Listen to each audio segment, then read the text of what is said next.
गुज़िश्ता video में हमने साइल का जवाब देते हुए समाहत शेख अब्दुल बिन बाज़ और शेख मोहम्मद बिन सालिह अल उसैमीन के फतावा नकल किए।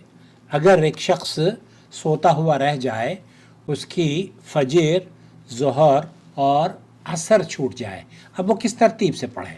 आज हम आपकी खिदमत में शेख उस्मान अल खमीस हैं, शेख वलीद सईदान हैं, वो गुफ्तगू कर रहे हैं कि ऐसा शख्स जब कि आदमी फजर की नमाज के लिए ना उठ पाए और वो ऐसे हालत में पहुँचे मस्जिद में कि जुमे की नमाज खड़ी हो चुकी है, तो ऐसी सूरत में वो फजर पढ़े या जुमा पढ़े। सुनते हैं शेख ने क्या जवाब दिया।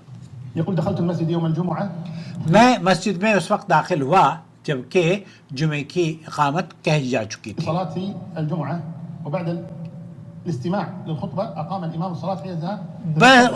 वहाँ पर खुतबा हुआ और खुतबे के बाद इकामत कह दी गई, तकबीर कही गई।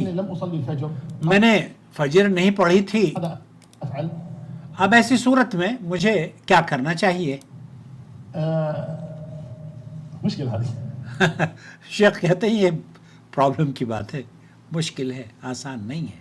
शेख इब्न बाज़ ने कहा कि ये तो वो अल्लाह के रसूल की हदीस है ना, अल अहद अल्लज़ी बैनना व बैनहुमुस सलाह, तो ये आसान नहीं है इसका जवाब।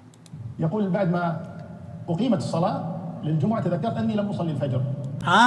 वही कहते हैं कि जब मुझे जुमे की नमाज की तकबीर कह दी गई तो मुझे यह ख्याल हुआ कि फजर की नमाज ही मैंने नहीं पढ़ी है। या अल्लाह, फमादा अफ़अल।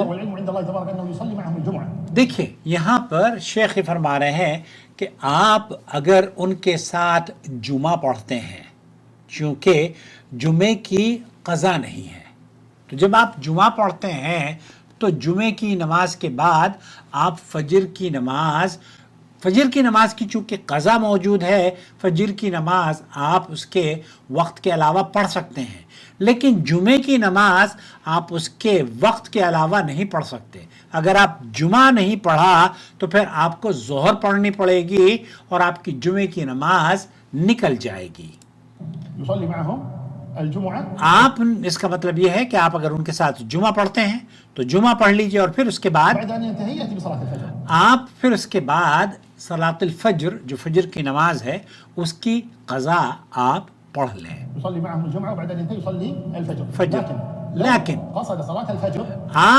लेकिन अगर फजर की नमाज आपने जुमे के साथ पढ़ ली है, बहुत सारे लोग हैं वो तरतीब का ख्याल रखते हैं और तरतीब को वाजिब समझते हैं और तरतीब की बड़ी अहमियत है।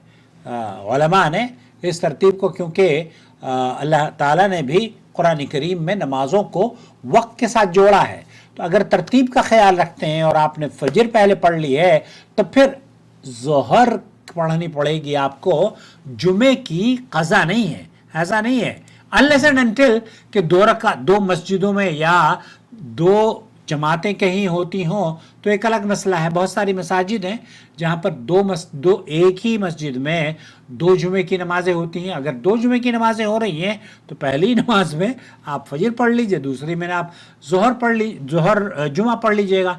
लेकिन बाद में अगर आपने ज़ोहर पढ़ ली है, जुमे की नमाज बिनियत फजर पढ़ ली है, तो फिर जुमे की नमाज अगर आपने नहीं पढ़ी तो फिर आपको जुमे की नमाज नहीं, ज़ोहर 4 रकात पढ़नी होगी। और अगर आप पहले फजर पढ़ लेते हैं, आपने नीयत ये की कि मैंने फजर पढ़ ली है, तो फिर जुमे की नमाज चूँकि आप छोड़ चुके हैं तो वो उसकी क़ज़ा नहीं है, जुमे की नमाज की क़ज़ा नहीं है। जुमे के बदले आपको 4 रकात फ़र्ज़ पढ़नी है ज़ोहर की, और वो जो 4 रकात फजर की, 4 रकात जो ज़ोहर की नमाज है वो आपको जुमे की नमाज के बाद पढ़नी है। तो मेरे ख्याल से वजाहत हो गई होगी कि अगर एक शख्स की फजर की नमाज छूट गई और वो ऐसे वक्त पर पहुंचा کہ امام کھڑا ہوا ہے یا اسے یاد آیا کہ میں نے تو فجر ہی نہیں پڑھی ہے، اب جمعے کی اذان نماز کی تکبیر ہو چکی ہے، تو ایسی صورت میں وہ کیا کرے؟ ایسی صورت میں وہ اگر فجر پڑھتا ہے تو پھر 4 رکعت پڑھے گا بعد میں، اور اگر وہ جمعے کی نماز پڑھ لیتا ہے تو جمعے کی نماز، چونکہ جمعے اہل علم کا موقف یہ ہے کہ جمعے کی بدیل نہیں ہے، جمعے کو قضا نہیں کیا جا سکتا، 2 رکعت بعد میں نہیں پڑھی جا سکتی ہیں، تو یہ جو نوعیت ہے جمعے کی اس کو مد نظر رکھتے ہوئے اگر آپ جمعہ پہلے پڑھ لیتے ہیں تو فجر بعد میں پڑھ سکتے ہیں، اور اگر آپ نے 4 رکعت 2 رکعت فجر کی پڑھ لی ہے جمعے کی، تو پھر آپ جمعہ نہیں پڑھیں گے، 4 رکعت ظہر کی پڑھیں گے۔ امید وضاحت ہو گئی ہوگی۔ ہاں بھائی بتائیے گا اگر آپ کو سمجھ نہ آئی ہو تو پھر اس موضوع کو ہم ڈیٹیل سے بھی ایکسپلین کر سکتے ہیں۔